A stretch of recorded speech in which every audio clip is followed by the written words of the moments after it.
7 Commanders. Today we're going to take a little bit of a look at some changes to the Thargoid War, and we're going to look at the Python Mark II as a fighter. Instead of an AX bomber, we're going to look at it as an AX fighter today. I'll explain it, talk about it, and maybe show you a little bit of pew pew pew going on with that.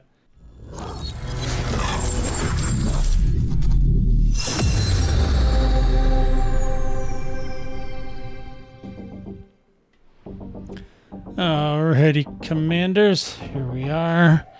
We are ready to check out. This came out earlier in the week, this week, and we're going to look at this real quick to see what is going on. They made a few changes, and we'll see if there's anything. I have not read this all the way, or I've not read this, so we'll see how it goes. Greetings, Commanders. Thank you for all your feedback during the Thargoid War. Since the recent update, we have been carefully monitoring your progress and making note of all the data available. As a result, we will also be releasing a server-side change tomorrow, which was a few days ago, and with the following alterations. Spire system spread pushback will no longer target alert systems. That makes sense, I guess, in a way, because you don't want, the alert systems generate new invasion systems. Without the alert systems, there would be no invasions, and that's one of our favorite things to do. We need those. The uninhabited alert systems are now less challenging to contest. So basically, if nobody lives there, it's not such a hard deal to defend it. That's normal. They've opened that back up a little bit to uninhabited because of the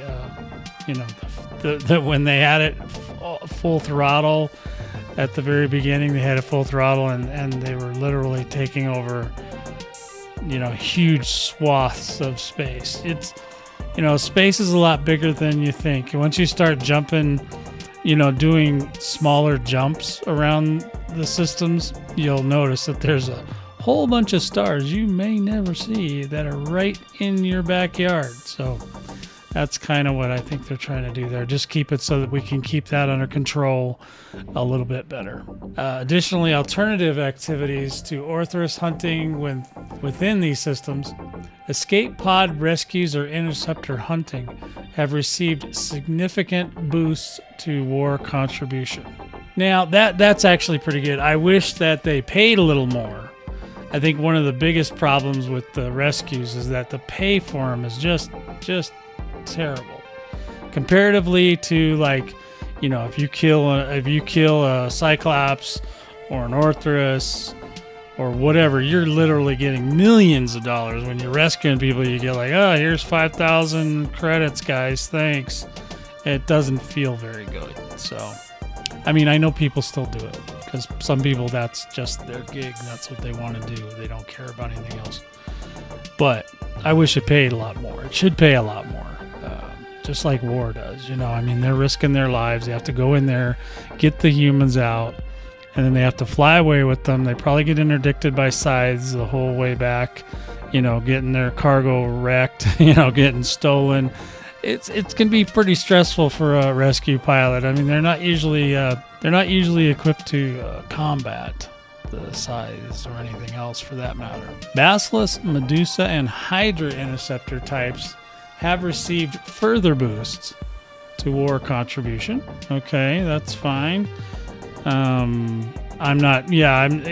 don't know how to really totally see the war contribution. I don't think that there's any indicators of that, but we'll just have to take their word for it. Scout types have received a significant boost to war contribution. Now, okay, so now that I understand that one, because the scouts are just, everybody likes to kill them because they're so easy to kill, right? You're going to have a lot better time trying to get people to go kill a scout or a Cyclops than you are a Basilisk, a Medusa, or a Hydra.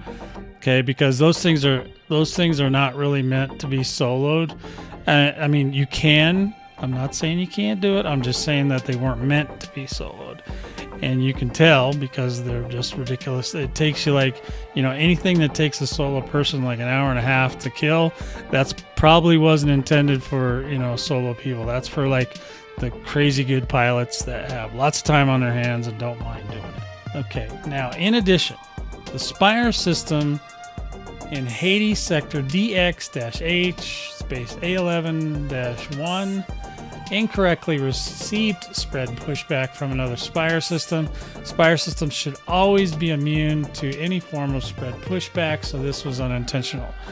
I think that, I don't know exactly what that means, except that, you don't really want spread pushback on the Spires because that's pretty much everybody's favorite place to play.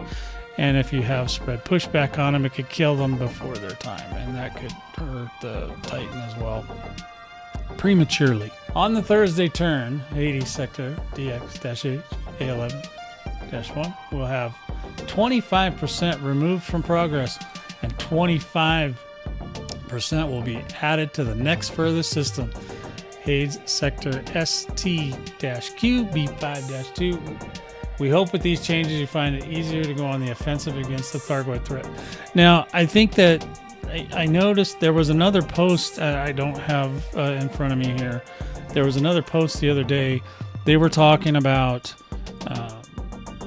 the fact that less people were engaging now, since they made changes, and that's exactly why they're engaging less. The problem is that the first week or so, and maybe even to now, when they made changes to the Spire sites, everybody was afraid to hit them because of the fact they weren't sure what that meant. Like if they start attacking a Spire system, is that going to wreck the whole war? Is that going to turn it off too early? We're not going to be able to make any money.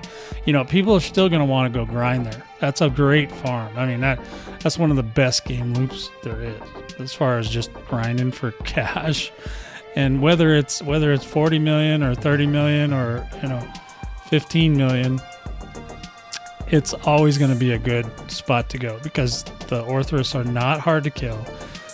They're very easy to kill, and in a group you can just make billions and billions and billions in a session.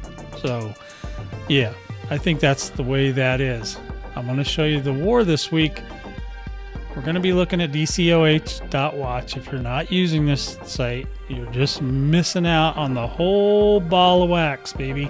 This is the site that a lot of people use. You can also use Inara, but we're not going to talk about Inara today because this one's better. This one is totally designed for Thargoid War.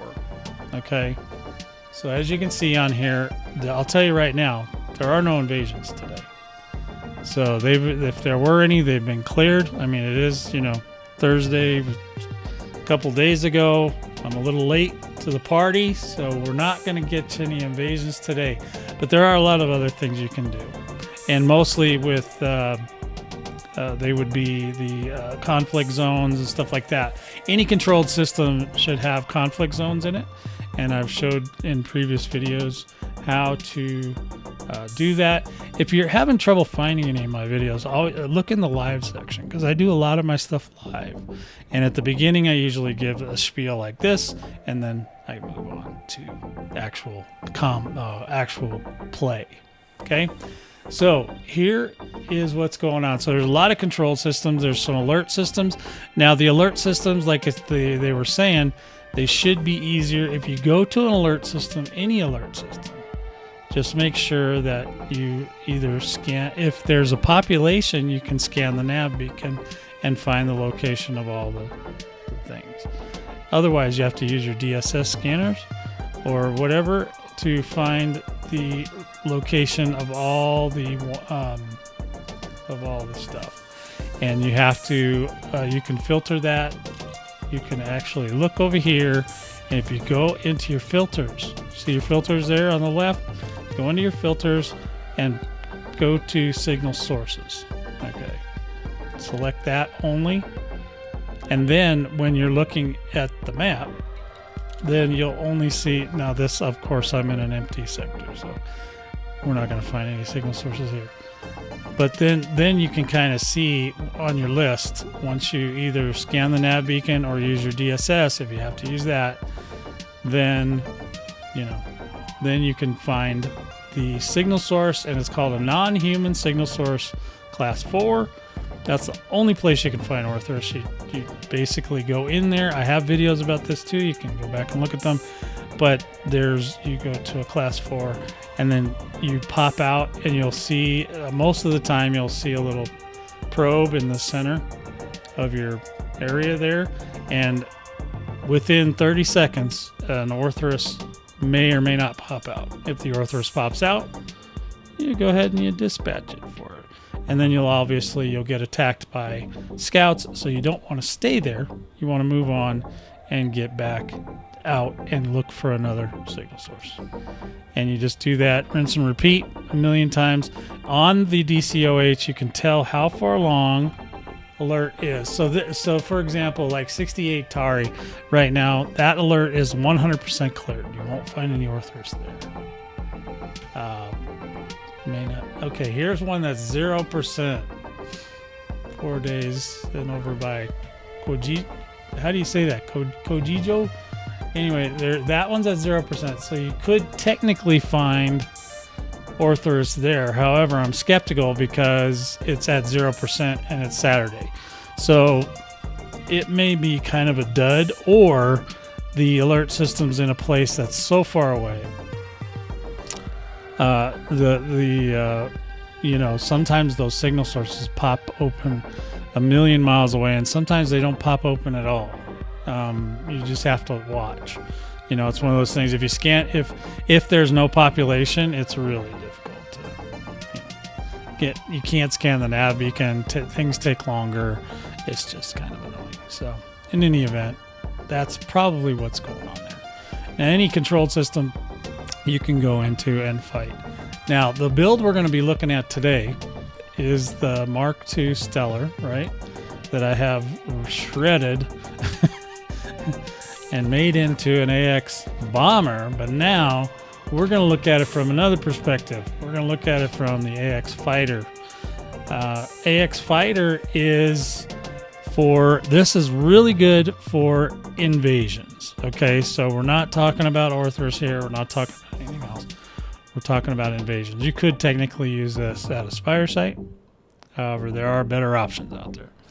So you got your AX multi-cannon pre-engineered. You have 4 of those, and this thing does a ton of damage, guys. This is fun, and I'll make sure to show a little bit of footage on this.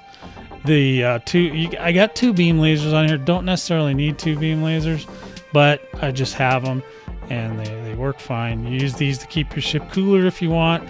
But in an invasion, especially an invasion that includes the invasions you want, are the invasions where there is a port, either a ground port or a sky port, or space port, Coriolis or whatever. This thing can fit on any kind of port. So you can go to the ones with the little tiny ports, or you can go with the Coriolises. It's up to you. So you get in there. You start a fight, and it's a CG-ish type thing where you say, hey, we're here to fight Thargoids. You say yes, and then you go in and you fight. Now, once you do that, then you can do this. Now, you can do that with this ship. This is like a really great soul ship. One of the biggest downsides to doing the missions with smaller ports is that there's only really usually 1 landing pad, maybe 2 in some cases. But with a big group, it's really hard to get on the landing pad, and you need that, especially with this ship, because this thing is a glass cannon, okay? Just keep that word in mind. It will kill anything. However, it can be killed, and you have to be ready for that. So there is that. Here's some utility mounts that we're using on this one. Now, I use the scanner because that way you can target the hearts on a Cyclops, right? So you want to target the Cyclops, blow him to smithereens.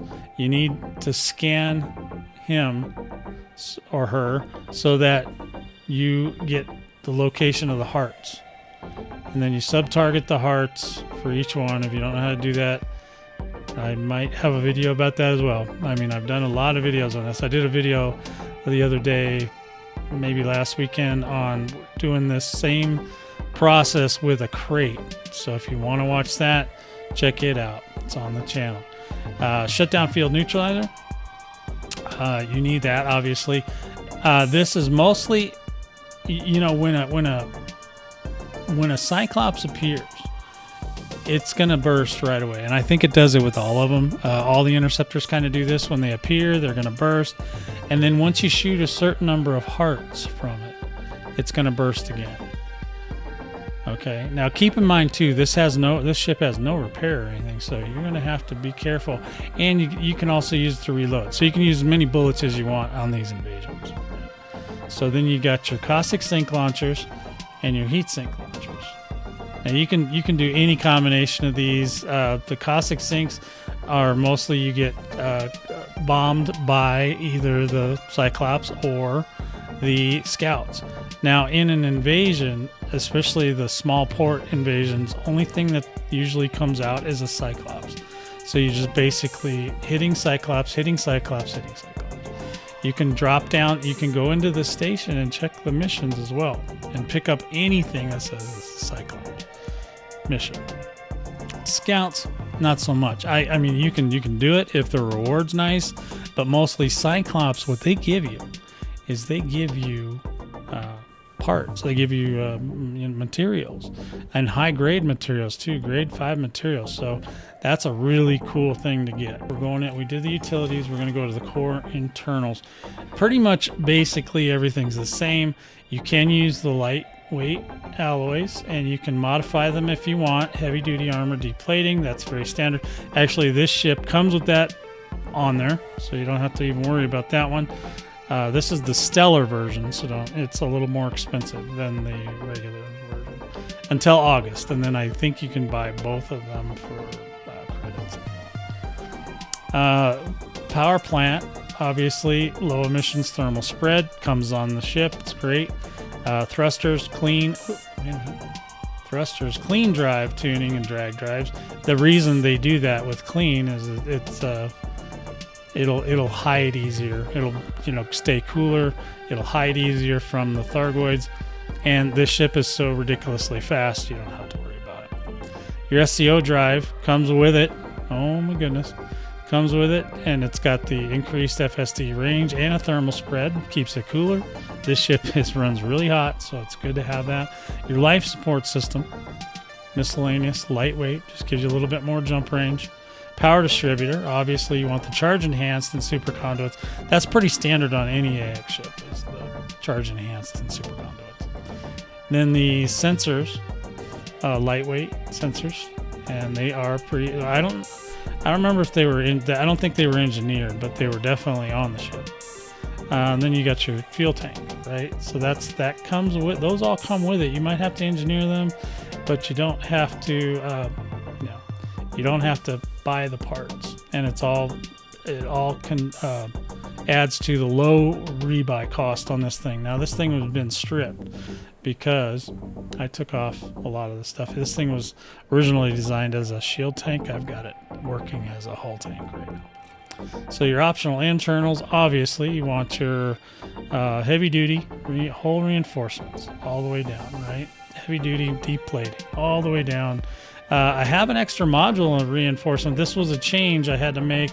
I had a hull reinforcement on here, but the Cyclopses seem to be able to smash the windshield. Do a second module reinforcement, and it does help quite a bit.